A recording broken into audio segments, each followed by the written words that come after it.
Weekend কেটে গেল, দুটো দিন ছুটি বেশ ভালো করেই কাটালাম। একদম আরাম করে রিল্যাক্স করে দুটো দিন আমি বেশ কাটাই। তারপরে কাজে ফিরতে যা ল্যাদ লাগে না কি বলবো।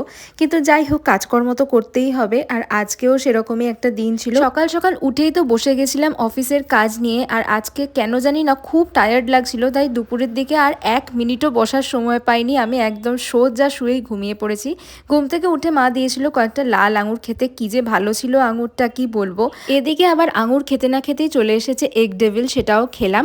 আর ওদিকে সন্ধ্যেতে মা একটু বাজারে গেছিল, একটা দোকানে এই সুন্দর সুন্দর নেকলেসগুলো দেখে আমাদের জন্য কিনে এনেছে। কি সুন্দর হয়েছে তাই না? এই সব করেই মোটামুটি সন্ধ্যেটা কেটে গেল। এরপরে হয়ে গেছিল ডিনার টাইম। ডিনারটাও একটু তাড়াতাড়ি করে নিয়েছিলাম। ডিনারের পরে হলো আমার স্কিন কেয়ার করবার টাইম। আমি এখানে ইউজ করছি ডার্মাকোর এই 2% স্যালিসাইলিক অ্যাসিডটা। এটা দারুণ কাজ করে অ্যাকনেতে। আমার এখন অ্যাকনের খুব প্রবলেম হচ্ছে, তাই এটা ইউজ করছি। তোমাদের আজকে ভিডিওটা ভালো লাগলে লাইক আর সাবস্ক্রাইব করে দিও। Tata, bye bye.